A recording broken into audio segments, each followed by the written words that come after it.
Hello friends, मेरा नाम है रितेश और आज मैं लेकर आ गया हूं आपके लिए एक जबरदस्त टॉपिक जो है चैप्टर 1 रियल नंबर्स का फंडामेंटल थ्योरम ऑफ अरिथमेटिक। हम समझेंगे कि फंडामेंटल थ्योरम ऑफ अरिथमेटिक क्या है। वैसे फंडामेंटल का मतलब हो गया बेसिक, थ्योरम एक स्टेटमेंट है ऑफ अरिथमेटिक ऑपरेशंस। तो हम लोग एकदम बेसिक चीज आज सीखने वाले हैं और जैसा कि मैंने पहले के लेक्चर्स में आपको बताया कि इस चैप्टर में आप नया कुछ नहीं सीख रहे हैं, सिमिलर ये भी टॉपिक है। Try to understand fundamental theorem of arithmetic.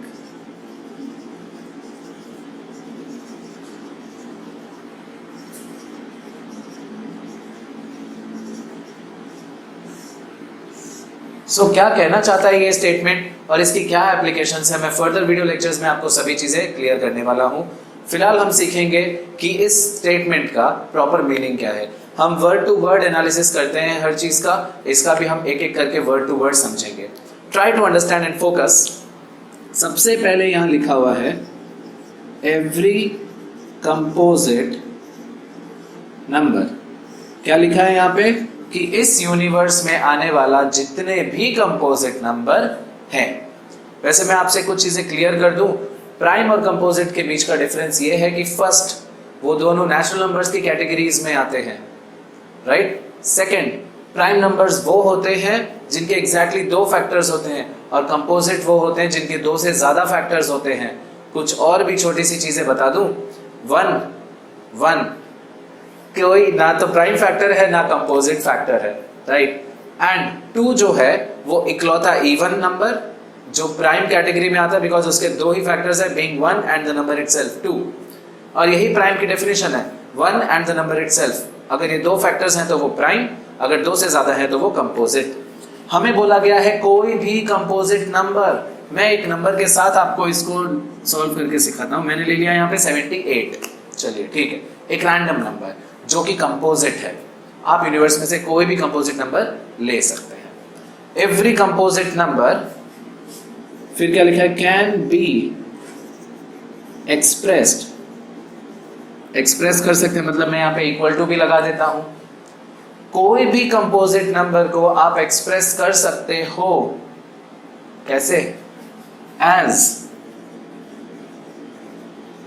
Product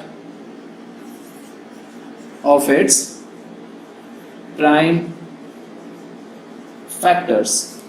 आप किसी भी कंपोजिट नंबर को उसी के प्राइम फैक्टर्स के प्रोडक्ट के फॉर्म में एक्सप्रेस कर सकते हो। यह है फंडामेंटल थ्योरम ऑफ अरिथमेटिक। हाँ, साथ में कुछ कंडीशंस भी हैं, सुनिए। उसी के प्राइम फैक्टर्स के प्रोडक्ट के फॉर्म में एक्सप्रेस किया जा सकता है। अब ढूंढते हैं कि 78 के प्राइम फैक्टर्स कौन से, तो वो है 2, 3 और 13। अच्छा, ये कैसे निकाला मैंने? ले जाता हूं थोड़े साल पहले।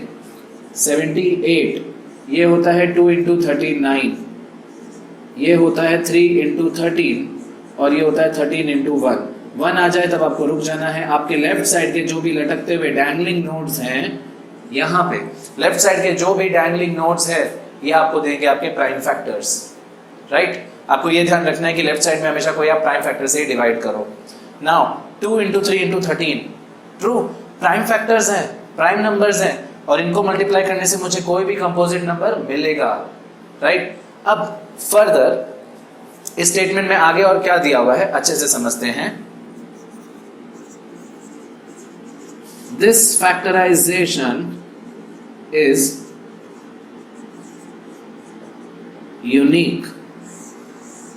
मतलब ये जो फैक्टराइजेशन आपने किया है वो यूनिक है। यूनिक का मतलब अलग। 2 इंटू 3 इंटू 13 के लिए जब भी आप प्रोडक्ट निकालोगे तो आपको 78 ही मिलेगा। मतलब 78 का एक परफेक्ट कॉम्बिनेशन है 2 इंटू 3 इंटू 13 का, जो आपको 78 में वही मिलेगा हमेशा। और 2 इंटू 3 इंटू 13 कभी मल्टीप्लाई कर लो आपको 78 ही मिलेगा। This is what fundamental theorem of arithmetic states. It states that every composite number can be expressed as a product of its prime factors और ये जो फैक्टराइजेशन होगा वो यूनिक होगा। एक और statement, irrespective of the order of occurrence। भाई मैं कहता हूं कि 2 और 3 यहां मुझे अच्छा नहीं लग रहा, पहले मैं 13 लिख देता हूं, फिर 2 लिख देता हूं, फिर 3 लिख देता हूं। आज तक जो आपको स्कूल में सिखाया ना कि छोटे नंबर से शुरू करो, उसकी जरूरत है ही नहीं एक्चुअली। ये स्टेटमेंट उसको डिफाई करता है कि ऑर्डर ऑफ अकरेंस से कोई फर्क नहीं पड़ रहा, आप 13 पहले लिखो, 2 पहले लिखो, प्रोवाइडेड वो प्राइम नंबर होना चाहिए। So this is your in all fundamental theorem of arithmetic. ठीक है, कोई भी कंपोजिट नंबर प्राइम फैक्टर्स के प्रोडक्ट के फॉर्म में एक्सप्रेस किया जा सकता है। ये फैक्टराइजेशन यूनिक है, 78 के लिए 2 इंटू 3 इंटू 13 ही होगा, 39 के लिए 3 इंटू 13 ही होगा, और 3 इंटू 13 के लिए 39 ही होगा, और रिवर्स भी काम करेगा। इररिस्पेक्टिव मतलब ऑर्डर ऑफ अकरेंस से कौन सा नंबर आपने कहाँ पे अकर किया है उसके ऑर्डर से कोई फर्क नहीं पड़ता। This is fundamental theorem of arithmetic. इसके साथ हम सीखना चाहते हैं कि इसका एप्लीकेशन क्या है, कहाँ पे ये फंडामेंटल थ्योरम ऑफ अरिथमेटिक काम आता है, राइट? बिकॉज ये मैंने बताया आपको, ये टॉपिक बहुत इंपॉर्टेंट है। बोर्ड में इसके क्वेश्चंस पूछे जाते हैं, एचसीएफ एलसीएम निकालने के काम में जैसे ये आता है तो एचसीएफ एलसीएम के सम्स पूछे जाते हैं। ठीक है, हालांकि मैंने आपको बता दिया किस काम में आता है, अब हम करके देखते हैं। तो एचसीएफ एलसीएम निकालने के लिए हम इस टॉपिक को यूज करेंगे तो कैसे? आपके दिमाग में ये क्यूरियोसिटी आ गई होगी कि सर कैसे, और ऐसे कोई आज का टॉपिक तो नहीं है, ये तो हम लोग 3rd 4th 5th 6th standard से सीखते आ रहे हैं और हर साल सीखे हैं कुछ ना कुछ फैक्टर्स और मल्टीपल्स के बारे में। Now try to understand.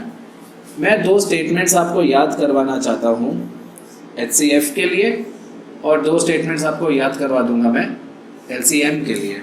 Now just focus, HCF LCM और वो जो 2 नंबर्स होते हैं ए और बी, ये सभी के सभी आपके एक ही नंबर फैमिली को बिलोंग करते हैं। मतलब एचसीएफ या तो इन दोनों नंबर में से जो छोटा नंबर होगा वो हो सकता है, या फिर इनसे छोटा होता है, और जो आपका एलसीएम है वो इन दोनों नंबर से या तो बड़ा हो सकता है या फिर इनका कोई मल्टीपल होगा। ठीक है, अच्छे से सुनो, मैंने नंबर्स ले लिए 2, 48 और 72। फाइन, 48 और 72, सबसे पहला टास्क आपको क्या करना है, इनका प्राइम फैक्टराइजेशन कर लो।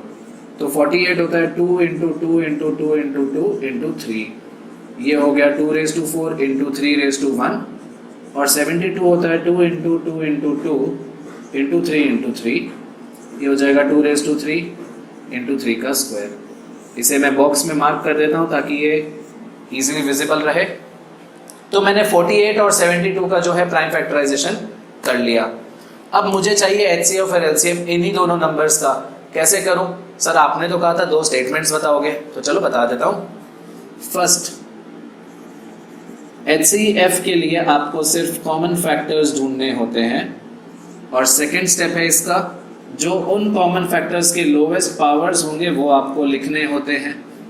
ठीक है, एलसीएम के लिए आपको ऑल द फैक्टर्स लिखने होंगे,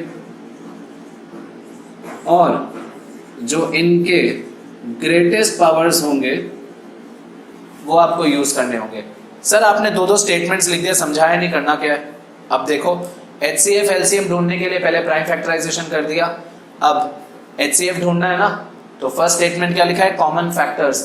यहाँ पे अगर मैं 48 के लिए देखूं, जैसे 48 है 2 raise to 4 into 3 raise to 1, और 72 है 2 रेज टू 3 इंटू 3 का स्क्वायर। ठीक है, जो प्राइम फैक्टराइजेशन नीचे लिखा वही मैंने एक बार ऊपर लिख दिया फिर से। अब क्या बोला गया, कॉमन फैक्टर्स। कॉमन में 2 कॉमन है और 3 भी कॉमन है, तो 2 भी कॉमन है और 3 भी कॉमन है। चलो ठीक है, उसके बाद क्या, लोवेस्ट पावर 4 और 3, यहाँ पे पावर में 2 रेज टू 4 और 2 रेज टू 3 में लोवेस्ट पावर कितना है, 3, तो 2 की पावर 3 लगा दो। 3 रेज टू 1 और 2 में पावर कितना है, 1, तो 3 की पावर 1 लगा दो। अब 2 रेज टू 3 कितना होता है, 8 इंटू 3 कितना होता है, 24, तो HCF बन गया इन दोनों नंबर्स का 24। ठीक है, इसी तरीके से LCM ढूंढते हैं। क्या लिखा है, ऑल द फैक्टर्स, तो 2 है और 3 है, तो 2 लिख दिया और 3 लिख दिया।